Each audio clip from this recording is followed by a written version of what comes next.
Good morning, everybody, and welcome back to FtBCon3. It is 11 a.m. Sunday morning, January 25th. We've made it this far. You are tuned in for the Building a Better workshop panel, which looks like, due to a miscommunication, we've probably gotten significantly smaller. So at this point, it is me and Valerie Aurora, who is the Executive Director of the ADA Initiative. I think we both have plenty to say on the topic, though, so we will not disappoint you, I think. We will be taking questions in the Ferngula chat room. In order to get there, go to FtBCon.org. Over on the right-hand side, we have a collection of important links, and the Ferngula chat room is one of those links. So, Valerie, welcome. Thank you, Stephanie. It's awesome to be here. So I wanted to do this workshop, or this panel on workshops, because workshops are really becoming a big part of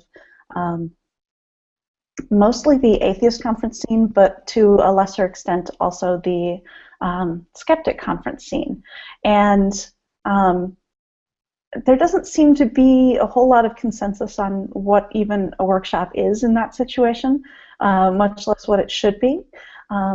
But you, as director of the ADA Initiative, have put together some really interesting and well-received workshops.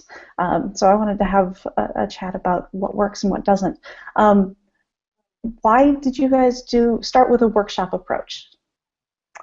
Yeah, so I have a background as a computer programmer, and I think another thing that's relevant here is that I'm relatively socially awkward in the context of larger society, and so the audience, the ADA Initiative is trying to reach are very smart people who are self-taught, who are a little uncomfortable trusting or being around other people in person or getting close quickly. So it was important to me to design a workshop that worked for people like that. I think it's relatively easy. I think one of the points of a workshop is that you're interacting with other people and learning in a group environment. If you're teaching people who are very gregarious and outgoing and have a lot of social skills, I think it's less challenging.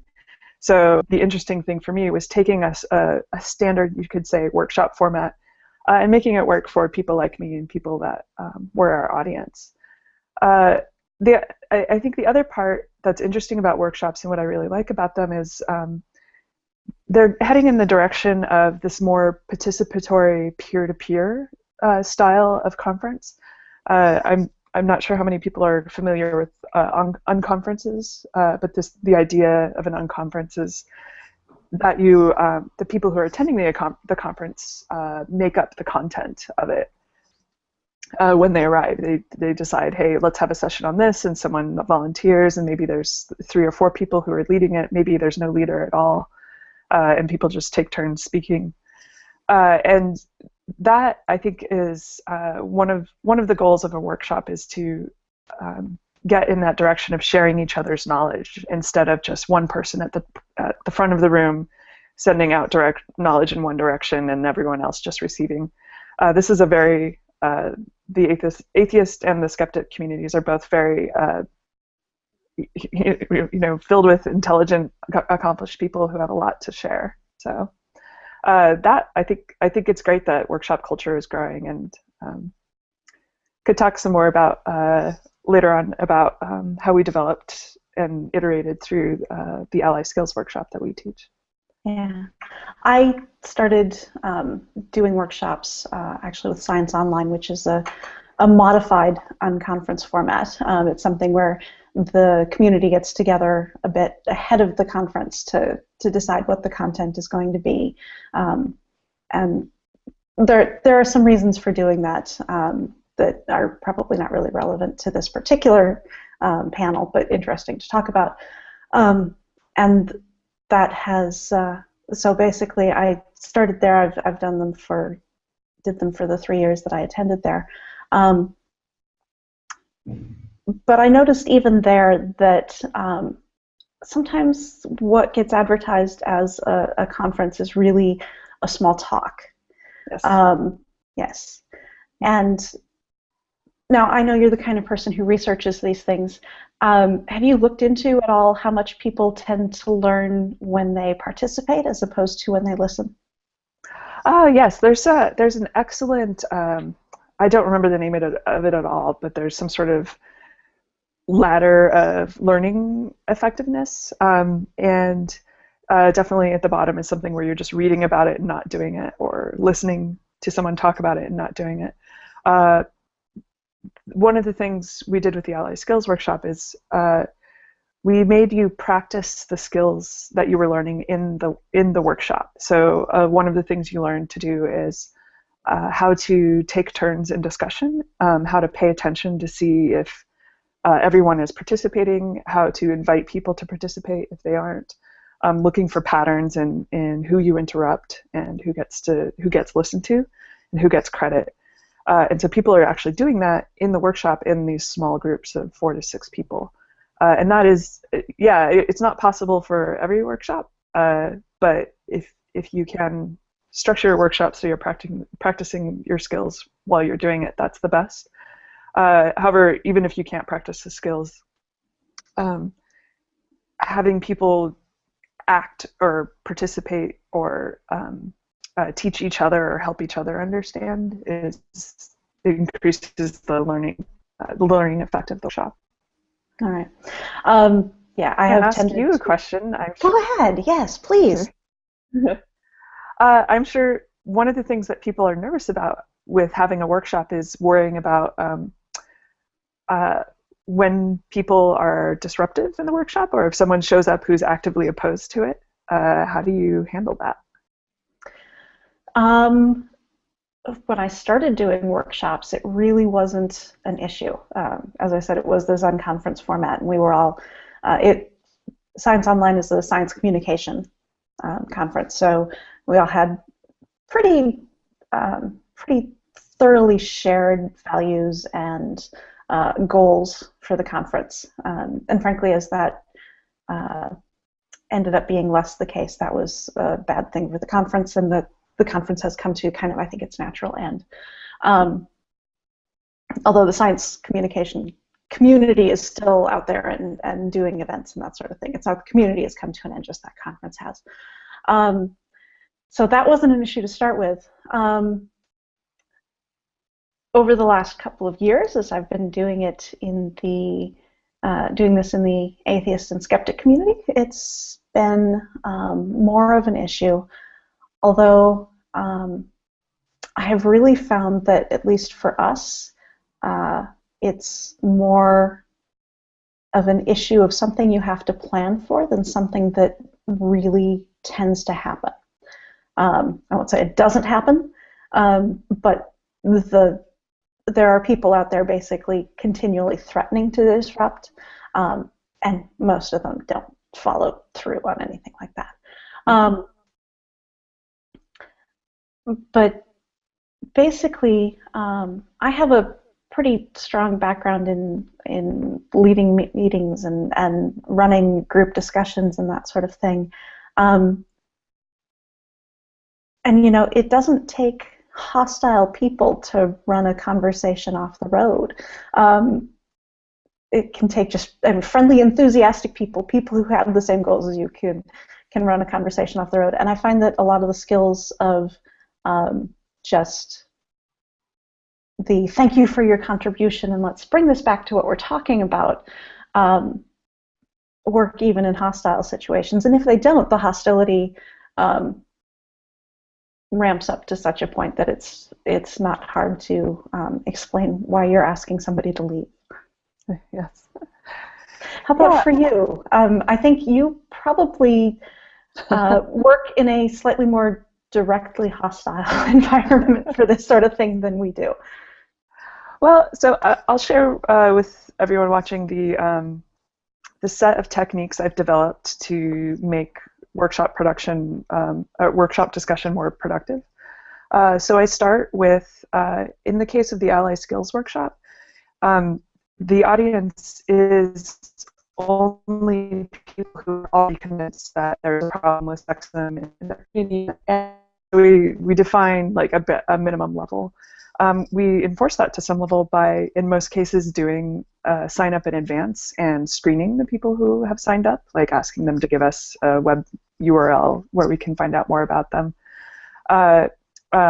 As you pointed out, Stephanie, most people will threaten but not actually show up because it's extremely uncomfortable to disrupt something. People will do it. The next part is I spend the first part of the workshop setting a lot of ground rules for how interaction will happen, so that people understand that there is this concept of people dominating the conversation, and in particular respecting some people's voices more than other people's voices. The next thing I do is even though people are often on the same page, they will still have a problem with a particular aspect of the workshop at a level that's really triggering for them. So one of the ones I've noticed is sometimes women in the workshop will be very upset by something that appears to them to be paternalism, and so explaining to them like that some women in that situation are extremely afraid, do not want to stand up for themselves, do want, with consent, inviting someone in advance to stand up for them. But for some people that triggers a very strong response, and so there will still be this like, but wait, but somebody is really upset, even though we're all on the same page. And I think the main techniques I've developed for working with that is I have to develop a much stronger sense of compassion during the period of the workshop than I normally can walk around with in everyday life and cope with. So I work really hard to be like, I understand how this person feels. I really have sympathy for what they're saying. You have to very much understand what they're doing.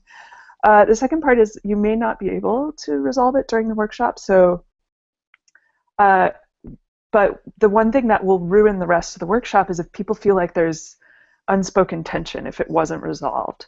So even though it's extremely uncomfortable, I will just keep having the interaction with them until it feels settled. So they may not agree, but at least we are clear that we don't agree and that we're going to talk about it later. It's okay.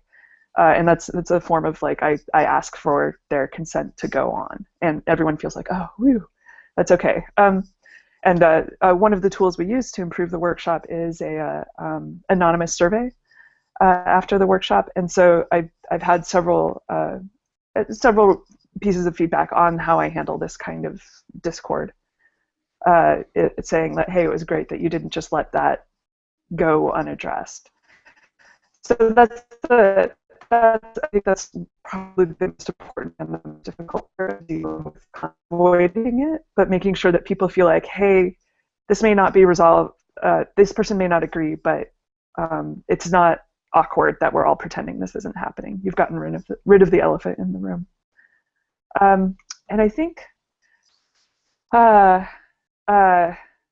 finally, the most important part, and the thing that I look for when I'm looking for people to teach the ally skills workshop, is people who are willing to interrupt. That's crucial. Like if you feel weird and bad about interrupting people who are boring everyone else and talking too long, it's probably your workshop is going to be dominated by people who are boring and talk too long. Yeah. Do you have any anything to talk about in terms of how techniques you use to improve workshops? I have rarely repeated workshops because, frankly, a lot of what I do in determining what I want to do for a workshop is take a topic that I feel like I've got a corner of, but I've got a good understanding of some little piece of it. But I know that there are lots of people with other perspectives, lots of people with other experiences with regard to that particular topic, and I really want to get a discussion going that gets all of that information in one place and kind of puts it together and sees where it kind of rubs up against itself in an uncomfortable way, or it builds on, this little piece of knowledge over here builds on this one over here, that kind of thing. So I get really excited about doing new workshops. But I haven't spent a lot of time refining them. How about you? I mean, you have the feedback tool. What kinds of refinements has that led to? Yeah. Well, let me give a little story about how we changed and developed the Ally Skills workshop in particular, because it changed a lot, and it changed a lot in response to people's feedback and desires. So initially, it started out as a role-playing exercise, and we discovered very quickly that most of the people in our audience were not comfortable with role-play. And I have a great deal of sympathy for this. I've gone through a lot of corporate training classes, and it takes for most of the people in our audience, it takes a lot of trust and comfort that is just much more than you're going to be able to develop in a workshop. So we paid attention to the fact that people were really, really uncomfortable with that, and immediately started looking for a different way to present the information. So we quickly switched to discussion in small groups. The interesting thing about discussion in small groups is that you have to split up into small groups. And that process is that's like, getting picked for the baseball team in middle school. It's high stakes. You don't know if these people are terrible. You're the last one. Have you made a mistake? Are you stuck in the awful group? We relieve the tension around that some by acknowledging that it's there, that like, oh my gosh, it's time to choose your small group. Oh no, a sense of dread is upon you. And then we tried to look at the ways that we could both make that better and show that it was already better. So the first thing is that it's not often that you're splitting into small groups with a group of people who care so deeply about a social justice issue that they're going to a class to be trained to take action in it, right? So we reminded people that, hey, everyone is here by choice and has perhaps been screened to some level. So pointing out that there's this like base level of trust that's much greater than usual. Then I started really paying attention to how the room was laid out, and this is something I would love to pass on to everyone here. It's the structure of the seating arrangements in a room and the relationship of where the instructor is with regard to the people in the workshop changes the dynamic hugely. With the Ally Skills workshop, we put people in small groups facing each other, preferably around a table. So when people walk into the room, there's already the setup of obvious groupings. So now, instead of people having to get up from their chairs and select people intentionally, it's a slow process. People into the room, they see someone they know, or they see a table with not as many people, they go sit there. And it's by the time we get to the choose a group, your groups are already sort of formed. The interesting thing, and we could probably go on forever about this, but I'll try to keep it short. Maybe there'll be more questions about it. Details in how the chairs are arranged and whether there are tables or not are super important. So if you have a table between people, they feel safer and more comfortable, right? If you have no table, it causes people to feel more exposed in front of each other, which can be a positive depending on what you're doing. I don't always have the option of having the tables, and sometimes people do need to do the workshop in that format, and so I try to give people a little more time for getting comfortable with each other. And the typical classroom layout is going to be all the chairs in a row facing front. And often, I think this is the worst possible layout for the kind of collaborative discussion that I like to have, is rows of chairs facing the front with little tables in front of them. So like each member of the audience can only look at the instructor, and then they have a little barrier in front of them to keep them safe from the instructor. And that's the kind of thing where people are going to be on their laptops the whole time. So another thing I do to try to get rid of that hierarchical aspect is after I'm done with the part where everyone has to listen to me talking, I go and walk around through the audience so that people are speaking to each other when they're speaking to me, and it's getting rid of that hierarchy.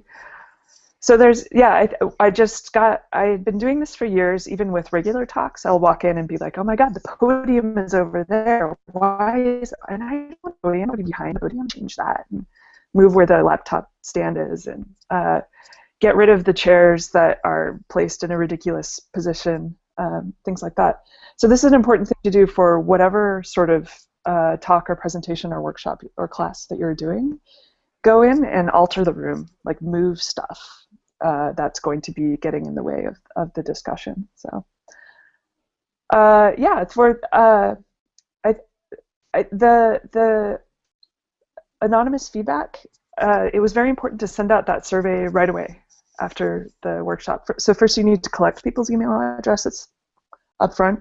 Since we're usually screening people in advance, we often have the email addresses, and I try to send it out right that day. But yeah, it gave us surprising feedback. Things like, originally the workshop was 2 hours long, and we, after 6 months of getting the feedback that it was too short, we were like, well, I guess a 3-hour workshop is what people want. So we do a 3-hour workshop whenever we can, based on that.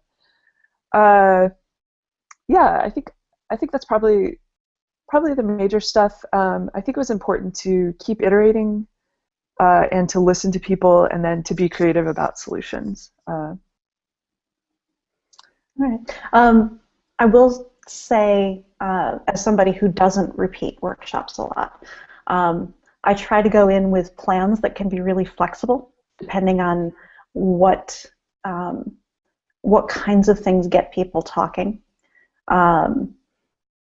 Because I know what I'm interested in. I don't necessarily know before walking into that room what they're interested in beyond the broad title and description that we've come up with for the workshop. So it's maybe a little different thing to change things up on the fly, but I don't want people thinking that there is no change that happens if you're doing a workshop just once.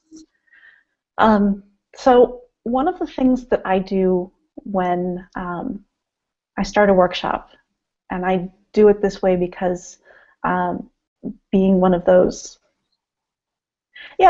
socially awkward people works, I guess. I really hate those little warm-up games.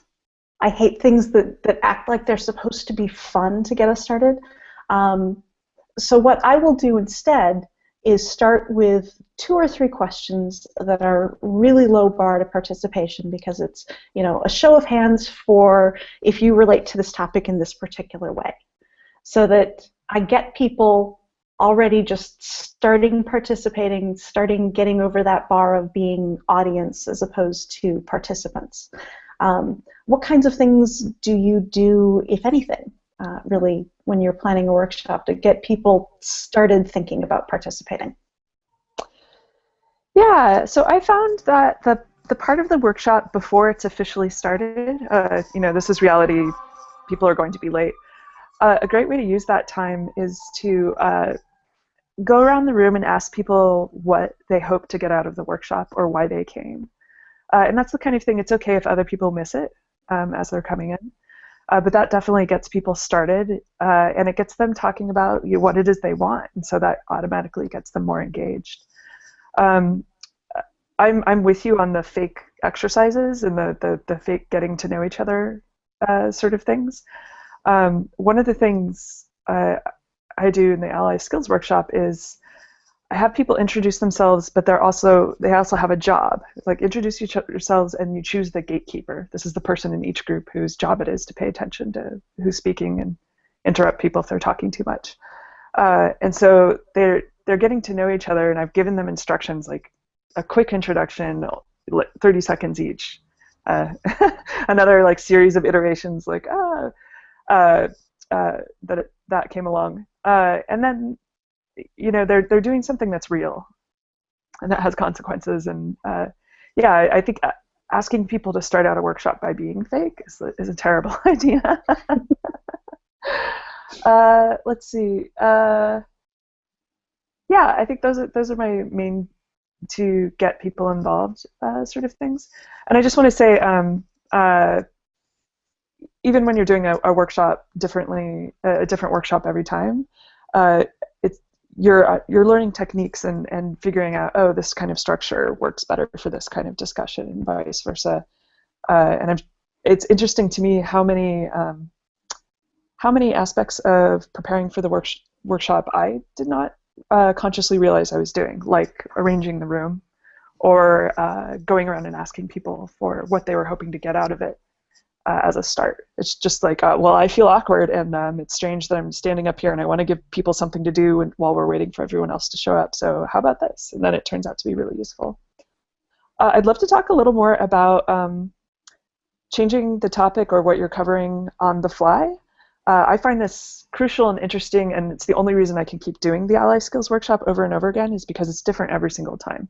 I customize the scenarios for every group, and this blows people's minds, oh my god, but I ask people to suggest new scenarios during the workshop, and I will, during the break, type in a new slide that has that thing on it, and they're just like, this is service, this is amazing, right?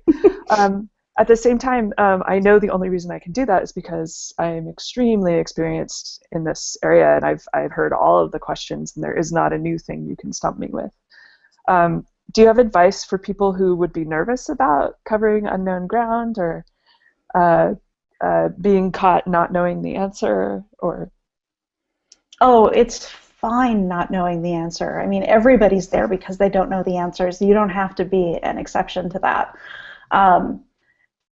But at the same time, everybody is there because they want to get better at something. They want to know more about something. They want to build a skill to do something. So I think the important thing is that willingness to say, you know what, I don't know that right now. If there's anybody here who does, that'd be great. But otherwise, let's figure it out afterward, or go look up resources afterward, and we can come back. Because the last thing I want to do is suggest that learning about this topic or thinking about this topic stops when people walk out the door. So, I mean, I kind of like having at least some things that are open-ended, because then people are still doing the work even after the workshop's done. I like this unconference aspect of it, that they're experts in the workshop, probably. How often have you found that when you were like stumped by something and like, I've never thought about that before, someone else was able to speak up and have something useful to say? Pretty often. I think that's largely going to be true in what I consider geeky circles, which I think has a pretty strong overlap with what you and the Ada Initiative call open technology and culture, which is basically, they're circles that are driven by the passions of the people that are in it. So I don't necessarily have to be really, really great on a topic, as long as I can, for a workshop, pull together people who are. And I do have to know enough to start it. I do have to know enough to keep it moving if things slow down. If there isn't a ton of interest in the room for some reason, although I've never really run into that, I do have to have some sense of what some of the common pitfalls on the topic are, common misconceptions on the topic, the things that everybody knows that are wrong that they'll walk in with, because if they walk out with that, I'm not doing it right. But I certainly don't have to know everything about it. And I don't entirely know why people go to workshops about things that they know an awful lot about, but I'm really glad they do. And they tend to do it regularly. So I think that's probably the most encouraging thing to people who are thinking about running workshops is like, yeah, probably a bunch of people who know a lot about it will show up. That's definitely the case for me. I'm good at, the things that I'm good at, I want to be good at. And so I figured that probably there's something I can learn from this other person and this group of people. Maybe it'll be 90% review, but even if it's not a new thing, I might get a new perspective on it. Yeah. And that's, I guess here's a thought.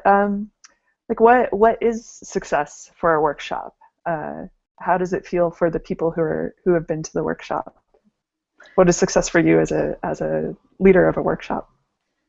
Okay, I'm going to have to think about that for a second. But in the meantime, I do want to step back and say that there is a second kind of workshop that we don't see done as much because it does require a bit more expertise, which is the workshop where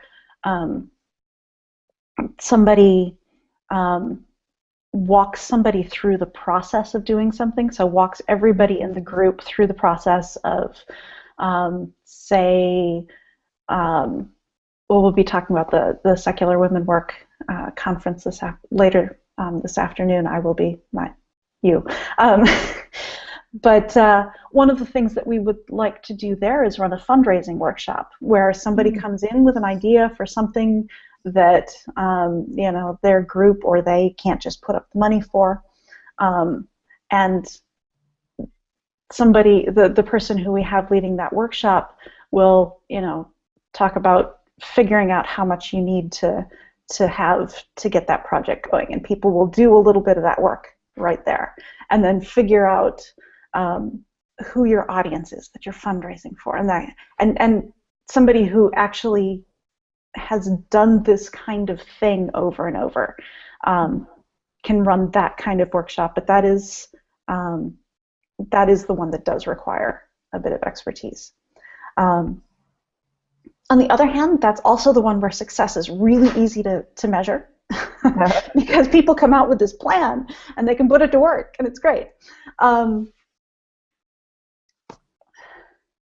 I can talk a little bit about what it looks like for me while you think about it. So the funniest thing to me about the Ally Skills workshops, and I teach a bunch of workshops at this feminist hackerspace here in San Francisco called Double Union, which I realized like, oh wow, I did one of those yesterday on 3D printing, and I can talk about that experience too. An interesting thing that's common to me to a successful workshop for me is that energized and speaking to each other. And in particular, I've had a number of people come and say like, hey, that was, and say to me personally and also in the anonymous survey, that was the best conversation I've ever had with my coworkers, right? That people, it's like that's not even the point of the workshop necessarily. Maybe it is, maybe it isn't, but that people learned how to have a meaningful, safe discussion with each other, and then came out of it having a connection with other people that they hadn't at the workshop that they hadn't necessarily had before, and then like feeling excited and interested in continuing learning outside of it, as you were saying. So we may not have covered everything, we may not have gotten all the answers right, but if people come out of it energized and with new connections and interested in doing more, that's enough for me. Yeah, I was going to say on the immediate level, I know a workshop has been successful when people walk out of it and they don't go to the next whatever it is because they're standing around and they're still talking. Yes. And they're not entirely necessarily talking about the topic. They'll talk about it. They'll come back to it. But they're also then building those networks of other people who are interested in the topic, and that continues on outside the workshop. Mm-hmm. Yeah, so very, very similar. And that talk afterwards sometimes includes arguments, and that's okay. Not like knockdown, drag out arguments, but people disagreeing over some piece of it. And if they're comfortable doing that after the workshop, that's a good thing. Yeah.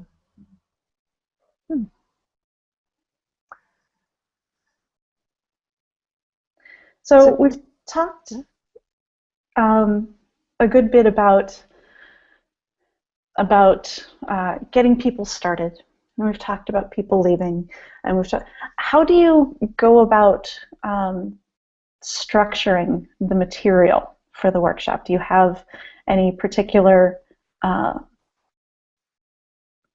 guess, rules or guidelines for how you move people through the material? Yeah. It's one of the most difficult parts. For me, the biggest challenge of running a workshop is accepting that we can't cover everything. We can't cover everything I want to cover, and we can't cover everything that the people in the class want to cover. And so knowing that point at which to move people on where, I mean, they're not fully done discussing it, but they won't feel frustrated that you've cut them off just when they were getting excited.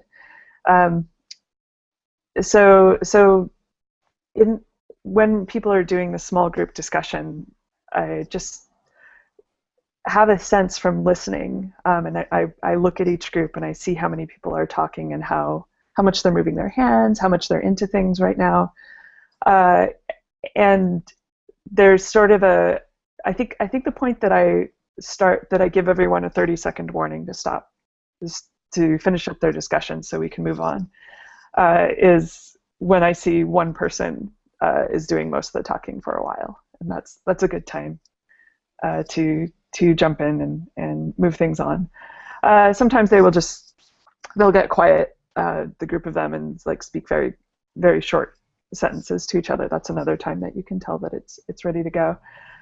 I find that it really helps for people to leave a topic that they don't feel done with yet, to say explicitly something about an opportunity to discuss it in the future. You know, like we could talk more during the break, we can talk more after the workshop, or we're going to touch on that again later in the workshop.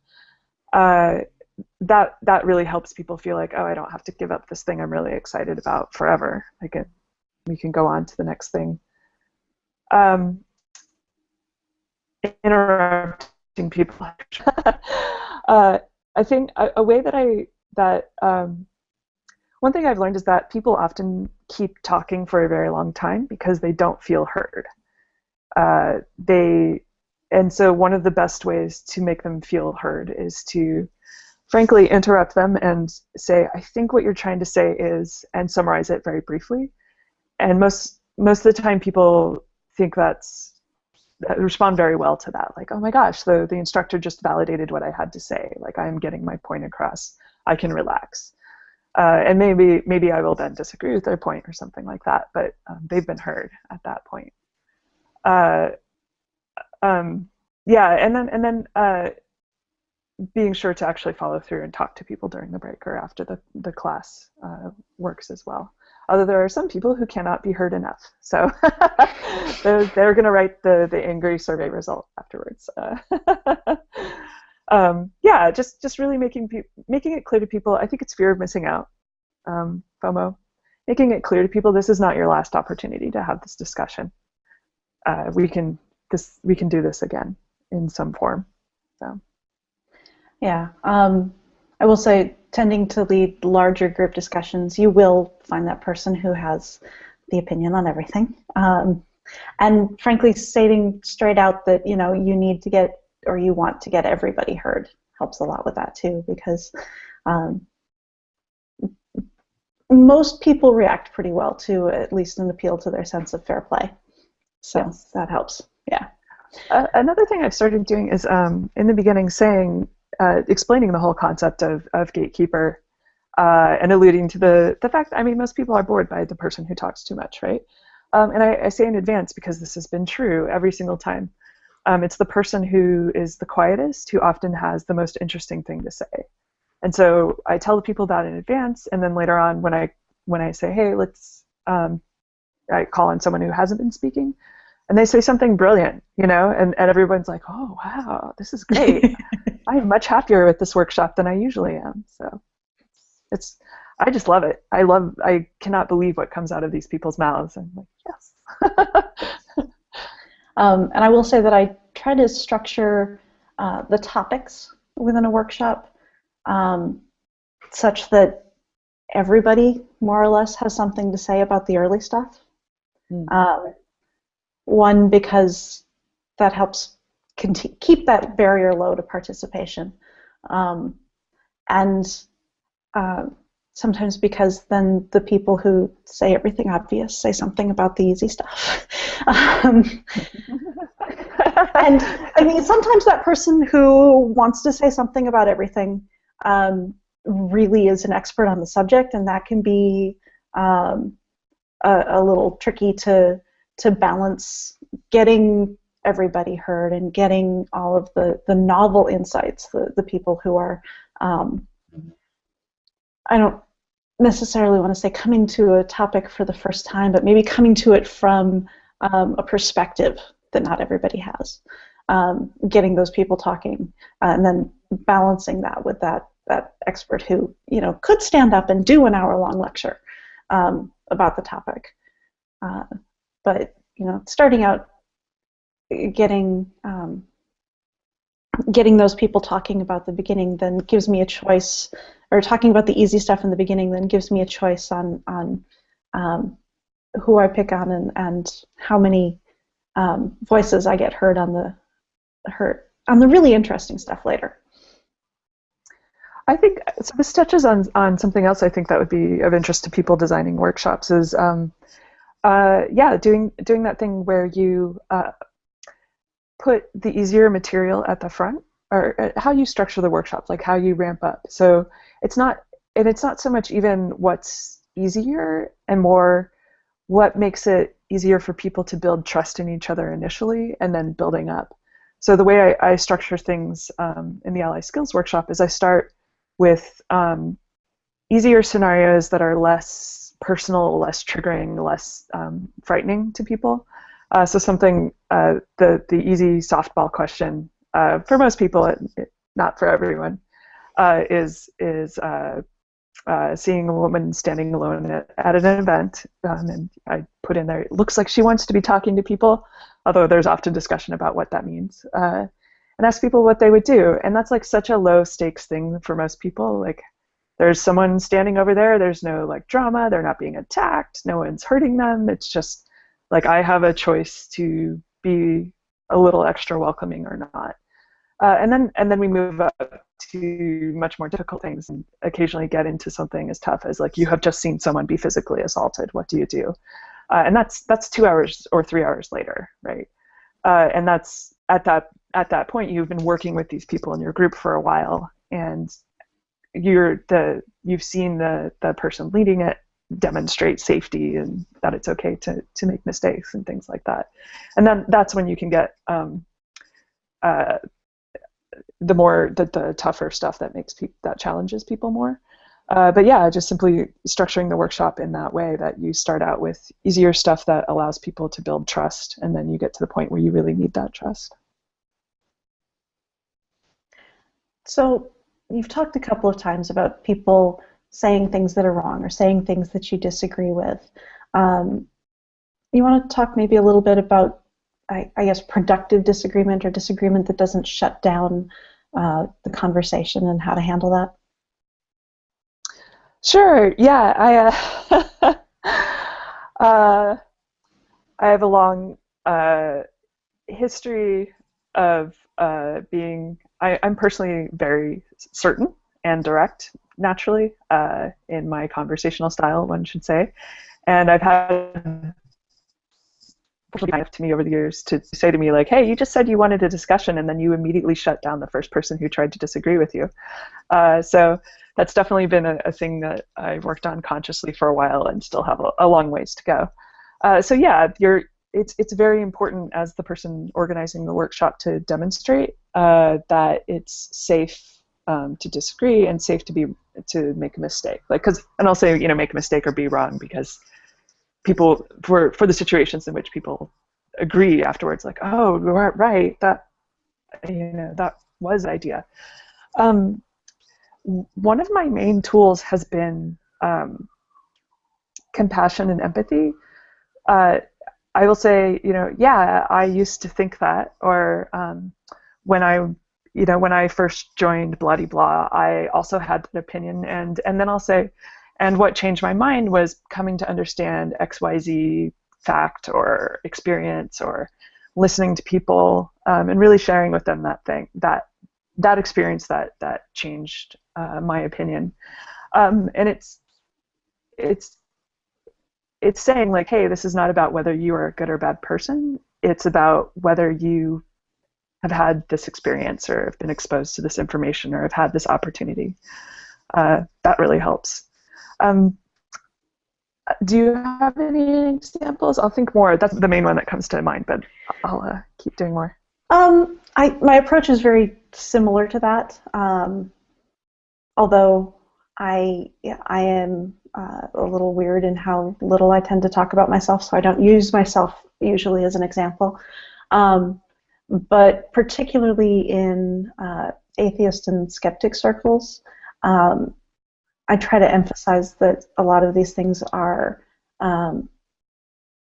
relatively reasonable things to think. There are a lot of things that would lead you to think that. But in the end, and this is really kind of interesting, it turns out it's not true. Right. Because, as a group, we tend to have the understanding that, plausible is not real. So I do try to use that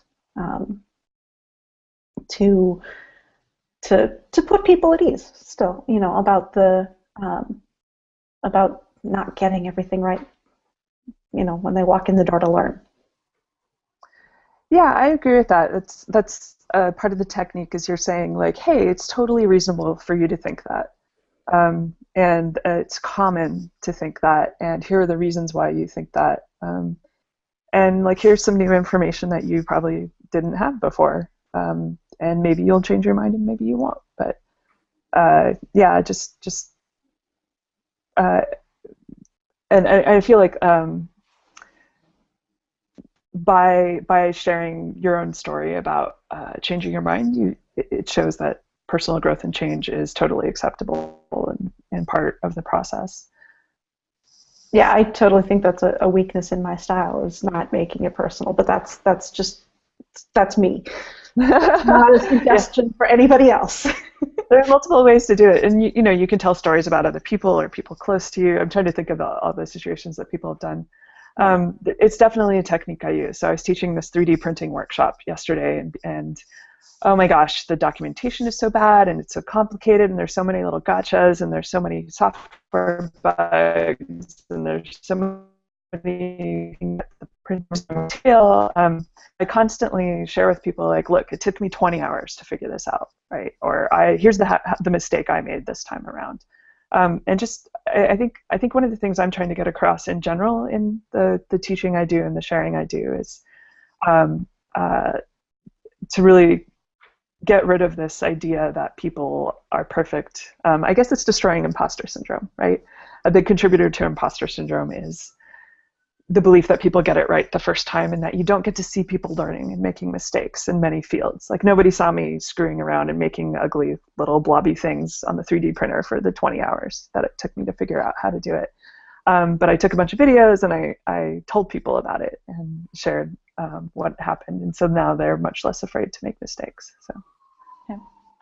So we are coming up on the end of our time. Is there anything we didn't cover that you think it would be important for somebody putting together a workshop to know? I think the main thing I would emphasize that's the least obvious is this concept of thinking about the structure of the workshop in terms of the room layout, in terms of what, like the meta level, that hey, you're discussing things in a circle versus in some other structure, in lines facing the front. Or the order in which you present material, or that the discussion rules that you set up themselves send a message that's related to the topic of the workshop. All of that stuff is kind of invisible, and you kind of do it automatically, and you often copy things that you've seen in other workshops without thinking about it. And so, like, asking yourself those questions, which I'm sure this group is good at. Like, why are we doing this thing this way? Do we have to do it that way? What's the effect of it?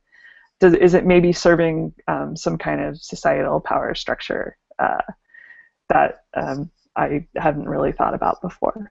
So, yeah, I would just say think about the meta, think about the structure. Yeah, and I think anybody watching this video will have noticed that that's most of what we talked about in various ways. All right. Well, we are out of time. Thank you so much, Valerie. I've enjoyed this. I have learned things. I have, by talking about it, identified things that I could be better at, and I think that's one of the best ways to come out of something like this. So thanks again, and thanks to everybody who has been watching. Thank you for inviting me.